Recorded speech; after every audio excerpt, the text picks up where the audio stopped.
Le soleil du Nevada brûlait sans pitié au-dessus de la base aérienne de Nellis, sa chaleur vacillante sur les pistes en béton où des F-16 Fighting Falcons se préparaient pour un nouvel exercice d'entraînement au combat.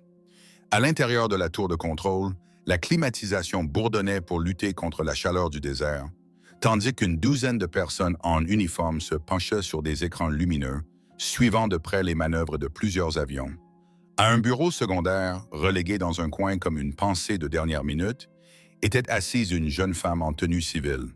Son badge de visiteur affichait en lettres rouges et grasses Programme d'observation pour civil stagiaire, la désignant comme ce que tout le monde supposait qu'elle était, une étudiante de plus remplissant une exigence bureaucratique.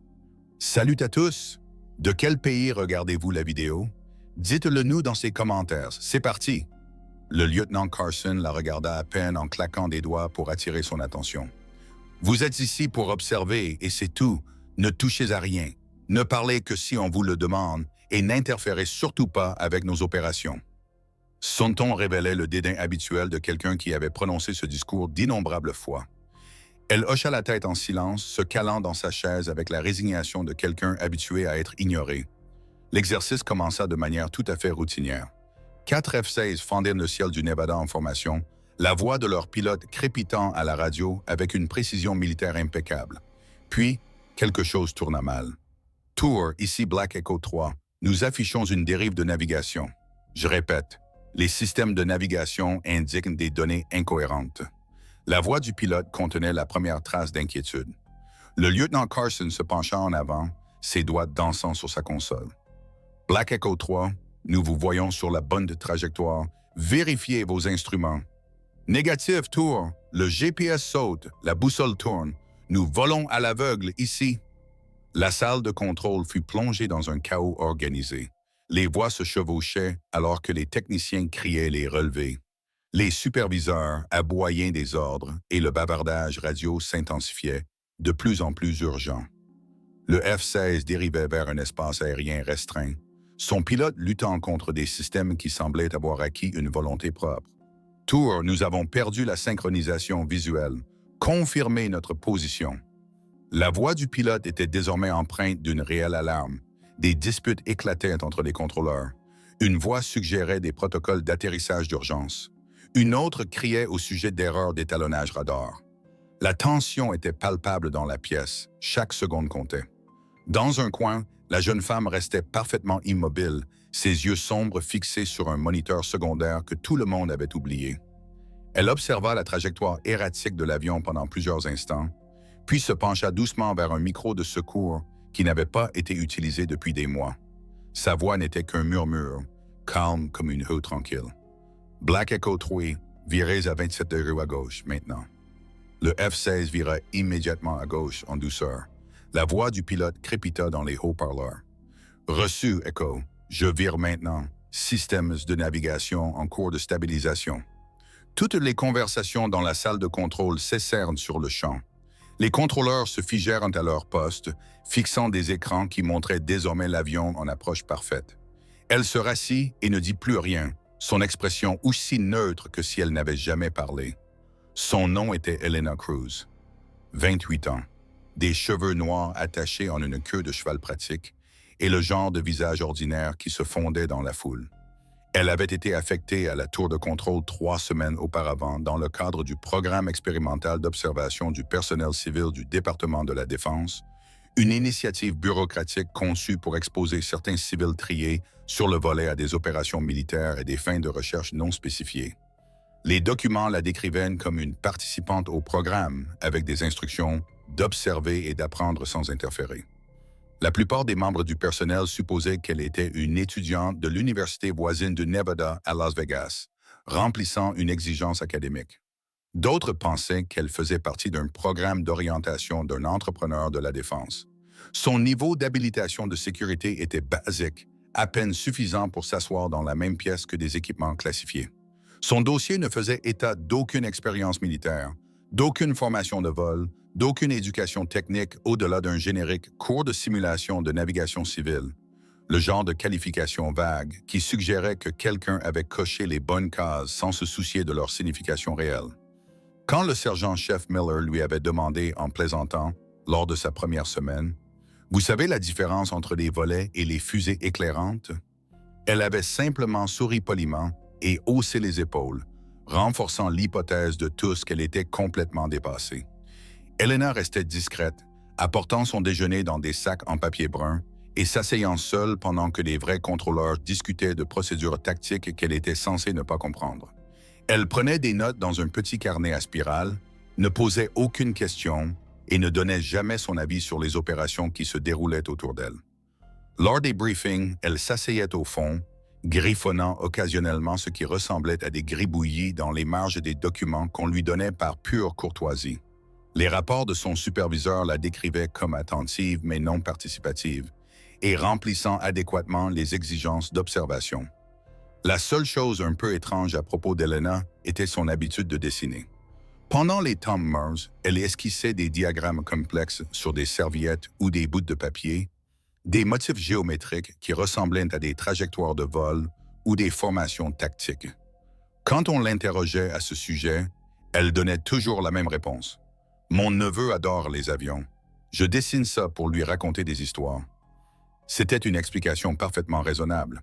Les croquis semblaient suffisamment sophistiqués pour que certains membres du personnel se demandent si elle avait eu plus de formation technique que ce que son dossier laissait entendre, mais pas assez pour paraître menaçant. De plus, la moitié des gens dans la tour avaient des membres de leur famille fascinés par les avions militaires. C'était presque une exigence du poste. Sa présence devint routinière, invisible, de la même manière qu'un meuble le devient. Les contrôleurs discutaient de missions classifiées alors qu'elle était assise à 1 mètre, non pas parce qu'ils avaient oublié qu'elle était là, mais parce qu'elle était devenue une partie du décor. Son habilitation de sécurité couvrait l'observation des opérations générales et son manque évident de connaissances techniques la rendait inoffensive. Elena ne se plaignait jamais d'être exclue des conversations importantes, ne cherchait jamais à obtenir un meilleur siège ou l'accès aux écrans principaux. Elle arrivait à l'heure, s'asseyait tranquillement pendant ses heures assignées et partait sans tambour ni trompette. Son superviseur avait noté dans l'un de ses rapports hebdomadaires qu'elle était une observatrice idéale, présente mais discrète.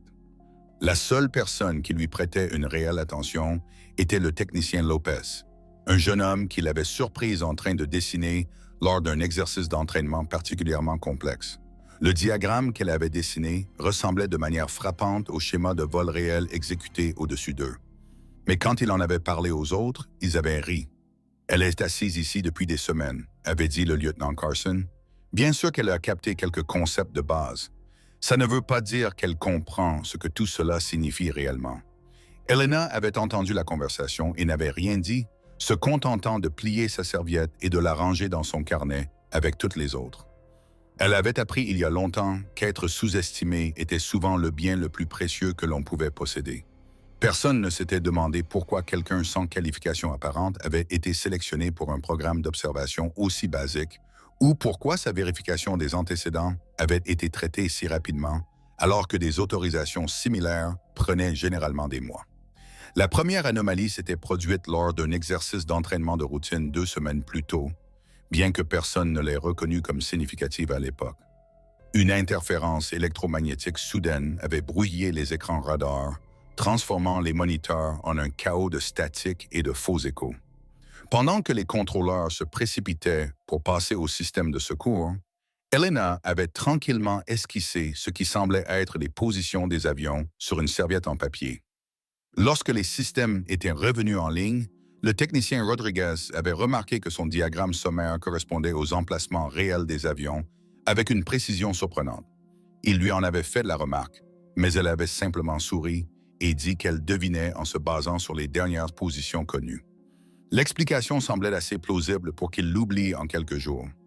Lors d'un autre incident, quand un système de cryptage de communication avait mal fonctionné, Elena avait été entendue marmonner une série de chiffres entre ses dents. Le sergent-chef Williams, qui se trouvait à portée de voix, s'était rendu compte qu'elle récitait un protocole de fréquence obsolète qui avait été classifié jusqu'au milieu des années 1990. Lorsqu'il l'avait interrogée plus tard, elle avait prétendu qu'elle s'exerçait à des problèmes de mathématiques pour rester alerte pendant les longues sessions d'observation. D'étranges problèmes de mathématiques, avait murmuré Williams à ses collègues. Mais l'explication était juste assez raisonnable pour éviter un examen plus approfondi. Le lieutenant Carson commença à remarquer d'autres petites incohérences. Pendant les procédures d'étalonnage de l'équipement, Elena se déplaçait occasionnellement sur sa chaise ou levait les yeux de son carnet précisément au moment où des ajustements critiques étaient apportés à des systèmes dont elle ne savait théoriquement rien. Son timing était trop parfait pour être une coïncidence, mais trop subtil pour être définitivement suspect. La révélation survint lorsque Carson décida de revoir les enregistrements audio archivés de la salle de contrôle. Le protocole militaire exigeait un enregistrement continu de toutes les communications radio et du son ambiant à des fins d'analyse de la formation et de sécurité. En visionnant des images du mois précédent, il découvrit quelque chose qui lui glaça le sang. Pendant un exercice d'entraînement de nuit particulièrement complexe, où plusieurs avions effectuaient des manœuvres coordonnées dans des conditions de mauvaise visibilité, l'audio captait clairement la voix d'Elena chuchotant des corrections tactiques plusieurs secondes avant que les contrôleurs officiels n'émettent les mêmes commandes. Ces suggestions avaient été si discrètes que personne dans la salle ne les avait consciemment entendues, mais les enregistrements révélaient un modèle de guidage précis qui avait contribué à prévenir 2 incidents de quasi-collision. Carson se retrouva à rester tard, à éplucher des semaines d'enregistrements archivés. Le schéma était cohérent, mais soigneusement dissimulé. Elena parlait juste assez fort pour que l'équipement enregistre sa voix, mais assez doucement pour que les oreilles humaines ignorent ses paroles, comme de simples marmonnements sans signification.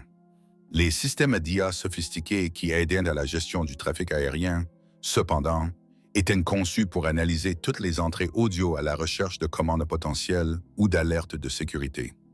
L'intelligence artificielle l'avait écouté depuis le début.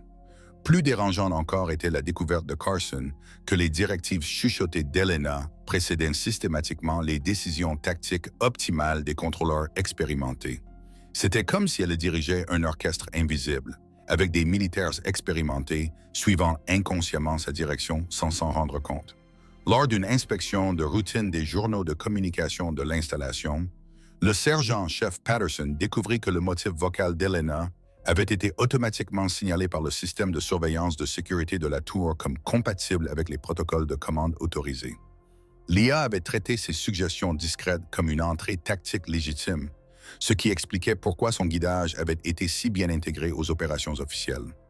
Le rapport de Patterson notait que la base de données de reconnaissance vocale des systèmes incluait des milliers d'enregistrements de commandes historiques utilisés pour entraîner l'IA à reconnaître les communications militaires légitimes.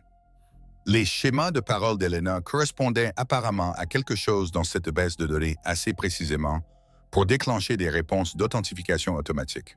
La question que Patterson avait écrite dans son résumé classifié n'était pas « si elle connaît ces protocoles », mais comment elle les connaît si précisément que nos systèmes de sécurité les plus avancés ne peuvent pas faire la différence entre sa voix et les enregistrements d'archives du personnel autorisé. Une extension de vérification des antécédents de routine n'avait pratiquement rien donné. Elena Cruz semblait avoir surgi de nulle part 3 mois plus tôt avec juste assez de documentation pour satisfaire les exigences de sécurité de base, mais pas assez pour raconter une histoire cohérente sur son passé.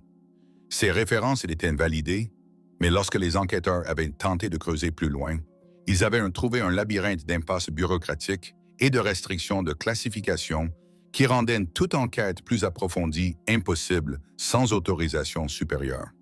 La découverte la plus troublante fut faite par le sergent-chef Chen, qui avait été chargé d'analyser les croquis d'Elena après que Carson eut ordonné de les récupérer dans diverses poubelles de l'installation.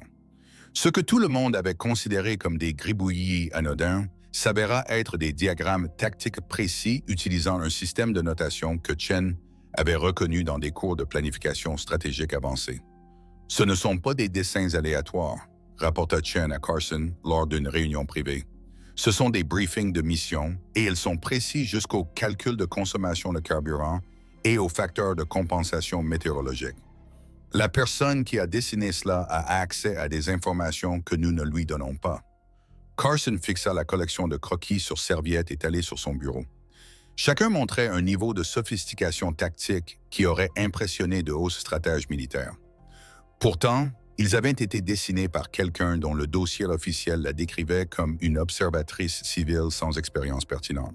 « Monsieur, continua Chen doucement, je pense que nous devons envisager la possibilité qu'Elena Cruz ne soit pas celle que nous pensons qu'elle est. » La crise commença un mardi matin qui avait débuté comme tous les autres.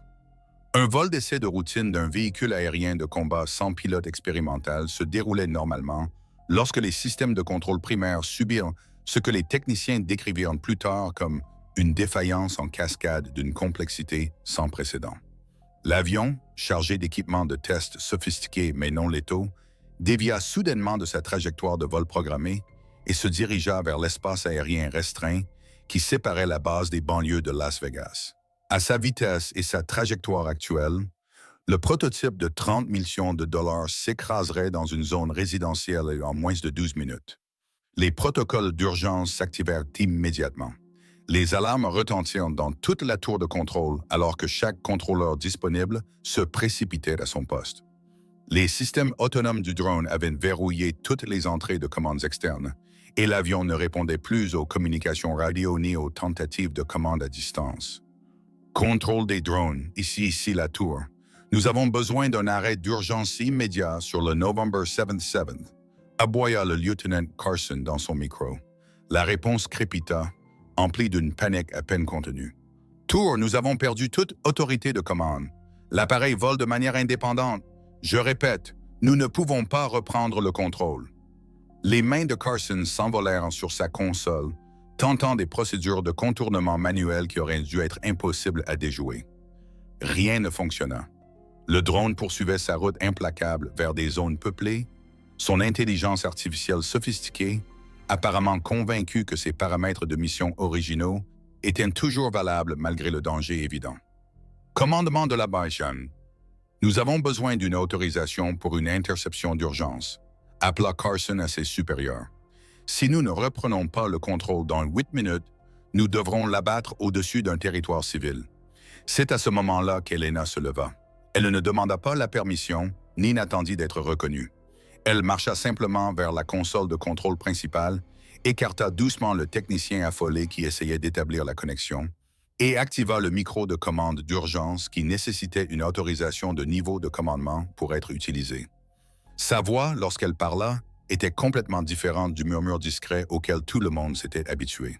Elle portait l'autorité absolue de quelqu'un qui attendait une obéissance immédiate et sans faille. Code de dérogation Echo Juliet 9, Delta Break 8 degrés ouest. Conformité immédiate exigée. La salle de contrôle devint silencieuse, à l'exception du bourdonnement des équipements électroniques et du son d'une douzaine de personnes retenant leur souffle. Sur l'écran d'affichage principal, le marqueur de trajectoire du drone se déplaça immédiatement.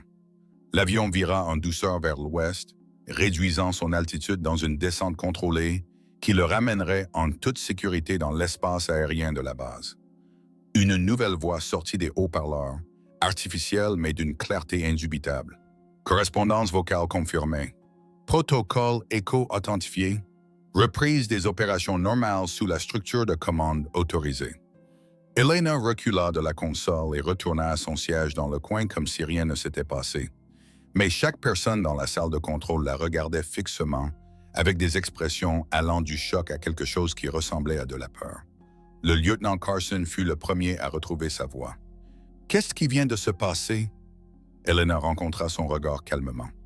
L'avion a répondu au code d'autorisation approprié. « La situation est résolue. »« Qui êtes-vous? » demanda Carson, sa contenance professionnelle se fissurant.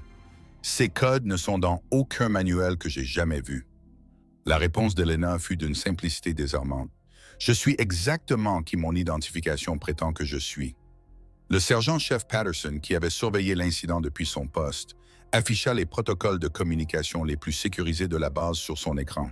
Ce qu'il y trouva le fit pâlir. « Monsieur, dit-il doucement à Carson, le système a enregistré son authentification vocale comme niveau d'habilitation 1, correspondance d'archives historiques, classification lieu seulement. » Les implications frappèrent tout le monde simultanément. Elena n'avait pas simplement connu des codes de dérogation d'urgence. Elle avait connu des codes si hautement classifiés que le système informatique ne les afficherait même pas au personnel qui n'avait pas l'habilitation de sécurité appropriée. Le système avait reconnu sa voix comme appartenant à quelqu'un avec des niveaux d'autorisation qui n'existaient officiellement pas. Le capitaine Morrison, l'officier supérieur de service, avait surveillé la crise depuis le commandement de la base.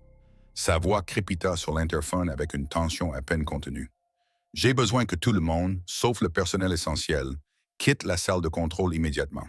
Maintenant. » Alors que les techniciens et le personnel subalterne s'éclipsaient, Elena resta assise dans son coin.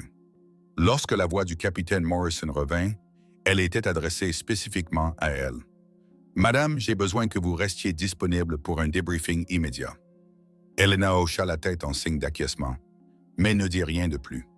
Le drone atterrit en toute sécurité 20 minutes plus tard, ses systèmes fonctionnant normalement, comme si le dysfonctionnement n'avait jamais eu lieu. L'analyse post-vol révélerait plus tard que l'IA de l'avion avait reçu ce qu'elle interprétait comme des mises à jour de commandes légitimes d'une source à laquelle elle faisait entièrement confiance, bien qu'aucune trace de ces commandes n'existait dans un quelconque système officiel. Le capitaine Morrison arriva dans la salle de contrôle 30 minutes après l'incident, accompagné de 2 personnes que personne ne reconnaissait, mais dont les badges de sécurité indiquaient des niveaux d'habilitation que la plupart du personnel de la base n'avaient jamais vus. Quand Elena les vit, elle se leva et ramassa son petit carnet et son stylo, les seuls effets personnels qu'elle avait apportés à la base pendant ces 3 semaines d'observation. « Agent Cruz, dit l'une des personnes inconnues calmement, il est temps de partir. » Elena hocha la tête et se dirigea vers la porte. En passant devant le lieutenant Carson, elle s'arrêta et parla assez doucement pour que lui seul puisse entendre. Le système fonctionne exactement comme il a été conçu pour le faire. Parfois, il faut juste plus de temps que prévu pour qu'il se reconnaisse lui-même. Puis elle disparut, ne laissant derrière elle que des questions et une salle de contrôle remplie de gens qui comprenaient soudain qu'ils avaient été les témoins de quelque chose de bien plus complexe qu'un simple programme d'observation civile. L'enquête commença quelques heures après le départ d'Elena. Le premier appel du capitaine Morrison fut à la division de la sécurité du personnel du Pentagone, demandant un accès immédiat au dossier complet d'Elena Cruz. La réponse qu'il reçut fut sans précédent dans ses 15 années de carrière militaire. Accès refusé, la classification dépasse l'autorité de la demande. Lorsque Morrison fit appel par les canaux appropriés, chaque niveau de commandement successif lui donna la même réponse jusqu'à ce qu'il atteigne un colonel qui expliqua finalement la situation en des termes qui lui glacèrent le sang. « Capitaine, vous avez hébergé un fantôme. Mettez fin à votre enquête immédiatement. » Mais Morrison ne pouvait pas laisser tomber. Les protocoles de sécurité de la base avaient été compromis par quelqu'un qui n'aurait pas dû exister, et il avait besoin de réponses. Sa persévérance atteignit finalement le bureau d'un général de l'armée de l'air à la retraite, William Hayes, qui avait passé ses dernières années d'activité à superviser des programmes qui n'avaient officiellement jamais existé. Le général Hayes arriva à la base aérienne de Nellis 2 jours plus tard, portant une mallette nécessitant des verrous biométriques et accompagné d'une escorte de sécurité qui ne disait rien à personne. Sa première action fut de revoir chaque morceau d'audio enregistré des 3 semaines d'Elena dans la tour de contrôle. Après avoir écouté des enregistrements sélectionnés, Hayes retira sa casquette et se mit au garde-à-vous pendant plusieurs secondes, un geste de respect qui laissa tout le monde perplexe jusqu'à ce qu'il explique ce dont ils avaient été témoins. « Messieurs, dit Hayes calmement, vous avez eu le privilège d'observer un opérateur fantôme sur le terrain. Je vous suggère d'oublier tout ce que vous pensez avoir appris sur le fonctionnement réel de nos systèmes classifiés. Le terme « opérateur fantôme » ne signifiait rien pour personne dans la pièce, ce qui était exactement l'intention. Hayes expliqua que dans les années 1990, un programme hautement classifié avait formé un petit nombre de personnes pour servir de système de secours humain pour des opérations militaires critiques. Ces individus avaient un accès profond au protocole de commande et au système d'intelligence artificielle, puis étaient officiellement effacés de tous les dossiers après avoir accompli des missions qui exigeaient une dénégation absolue. Le programme a été mis fin en 2001, continua Hayes, et tous les opérateurs ont été officiellement déclarés décédés dans divers accidents d'entraînement ou incidents à l'étranger. Leurs états de service ont été scellés, leurs identités effacées, et ils ont été réintégrés à la vie civile avec de nouveaux documents. Le lieutenant Carson retrouva sa voix en premier. Mais elle connaissait les protocoles actuels, les codes récents. Comment est-ce possible si le programme a pris fin il y a 20 ans? Le sourire de Hayes fut sinistre, parce que les systèmes qu'ils ont été formés à opérer sont toujours actifs. Lieutenant, l'intelligence artificielle n'oublie pas, et elle ne fait pas la distinction entre les opérateurs qui sont officiellement vivants et ceux qui sont officiellement morts. Elena Cruz est décédée dans un accident d'entraînement en Afghanistan en 2002, mais l'ordinateur avec lequel elle a travaillé a toujours reconnu sa voix comme celle d'un personnel de commande autorisé. Les implications étaient stupéfiantes. Elena n'avait pas été affectée à la base par un programme normal. Elle avait été amenée par des systèmes automatisés qui avaient détecté une lacune dans la couverture et avaient demandé du personnel qualifié supplémentaire. Le programme d'observation civile avait été généré par l'intelligence artificielle cherchant à maintenir la sécurité opérationnelle en ayant du personnel de secours autorisé disponible pour exactement le genre de crise qu'il venait de vivre. Elle ne vous espionnait pas, expliqua Hayes. Elle faisait le même travail qu'elle fait depuis 20 ans, juste depuis une chaise différente. Le sergent-chef Patterson posa la question que tout le monde se posait. Est-ce qu'elle va revenir? Hayes secoua la tête. Les opérateurs fantômes ne répètent pas les affectations. Une fois que leur présence devient connue, ils s'extraient eux-mêmes et trouvent de nouvelles positions où ils peuvent continuer leur travail sans être remarqués. Elena Cruz a probablement déjà été affectée à une autre installation qui a besoin d'une couverture de secours. Il ramassa sa mallette et se prépara à partir, puis s'arrêta à la porte. Le rapport officiel de cet incident montrera que vous avez connu un dysfonctionnement de routine de l'équipement qui a été résolu grâce à des procédures de dépannage normales. Mademoiselle Cruz n'a jamais été ici, et cette conversation n'a jamais eu lieu. En partant, Hayes laissa derrière lui une pièce remplie de personnel qui comprenait soudain que leur carrière militaire avait croisé quelque chose de bien plus grand et de plus complexe qu'ils ne l'avaient jamais imaginé. La tour de contrôle parut différente après ce jour-là, comme si tout le monde était conscient qu'ils pouvaient être observés par des gardiens invisibles dont la présence ne pouvait être détectée que dans les moments de crise. Elena Cruz ne revint pas à la tour de contrôle. Le lendemain matin, sa place de parking désignée resta vide et son badge de sécurité temporaire fut automatiquement désactivé par des systèmes qui n'affichaient aucune trace de pourquoi il avait été émis. Le tableau de service quotidien afficha son statut comme affectation terminée. Aucune action supplémentaire requise. Lorsque des membres du personnel s'enquirent de son absence, les superviseurs donnèrent des explications vagues sur des transitions de programme et des exigences administratives qui ne satisfaisaient personne, mais ne pouvaient être remises en question sans soulever des questions auxquelles personne ne voulait répondre. La salle de contrôle semblait différente sans sa présence discrète dans le coin. Les contrôleurs qui avaient à peine reconnu son existence se surprenaient à jeter des coups d'œil vers la chaise vide où elle avait été assise pendant 3 semaines, faisant des observations qui avaient semblé insignifiantes, jusqu'à ce qu'elle ne soit plus là. Le rythme familier des opérations continuait, mais avec une conscience sous-jacente que quelque chose d'essentiel avait changé. Le sergent-chef Chen découvrit une petite pile de serviettes pliées cachée derrière l'ancien poste de travail d'Elena.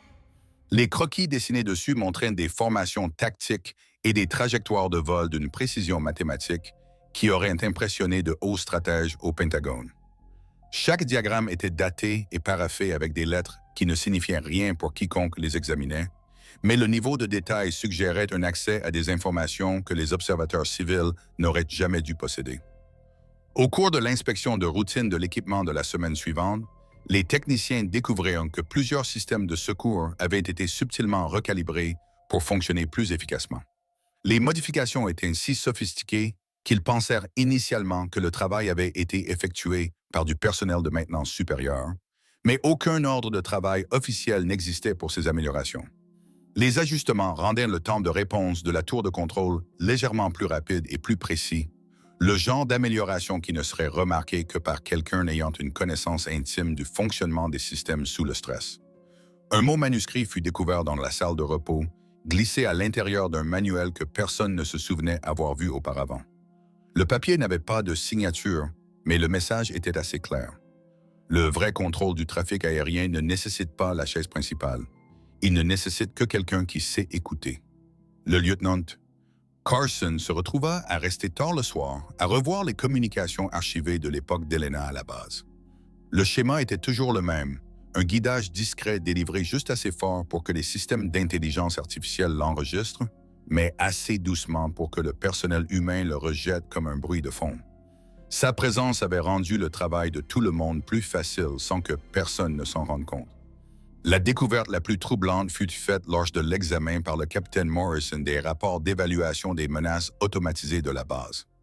Au cours de l'affectation de 3 semaines d'Elena, le système avait enregistré 0 incident de sécurité significatif et avait noté l'efficacité opérationnelle de la tour de contrôle comme dépassant les paramètres établis. L'amélioration avait été attribuée à de récentes mises à jour de l'équipement et à des protocoles de formation améliorés, mais Morrison comprenait maintenant la véritable explication. 2 semaines après le départ d'Elena, un bulletin classifié fut distribué à certaines installations militaires à travers le pays. Le document, marqué lieu seulement pour la distribution au niveau de commandement, contenait un message simple. Protocole vocal Echo vérifié. Opérateur réintégré avec succès. Toutes les enquêtes terminées par ordre. Le bulletin comprenait des instructions selon lesquelles aucun personnel ne doit tenter de localiser ou de contacter des individus associés à des programmes de secours historiques et que toute rencontre ultérieure avec des situations similaires doit être signalée par des canaux classifiés spécifiques dont la plupart des destinataires n'avaient jamais entendu parler. Le lieutenant Carson garda la chaise vide d'Elena dans son coin, même s'il n'aurait pas pu expliquer pourquoi si on le lui avait demandé. Parfois, lors d'opérations particulièrement complexes, il se surprenait à jeter un coup d'œil vers ce coin, comme s'il attendait une direction silencieuse qui ne viendrait plus. La tour de contrôle poursuivait sa mission avec une efficacité professionnelle, mais chaque personne qui avait été témoin de l'intervention d'Elena portait la connaissance que son service militaire avait croisé quelque chose de plus grand que les opérations conventionnelles. Ils avaient eu le privilège d'observer un système qui fonctionnait d'une manière que leur formation n'avait jamais décrite, guidés par des individus dont le service se poursuivait bien après que leur existence officielle avait pris fin. Dans les marges des rapports officiels, les lecteurs attentifs pourraient remarquer des références occasionnelles à une supervision opérationnelle améliorée et à une intégration système accrue. Ces phrases ne signifiaient rien pour la plupart du personnel, mais elles servaient de reconnaissance silencieuse que certaines missions continuaient de manière qui ne pouvait jamais être officiellement documentée.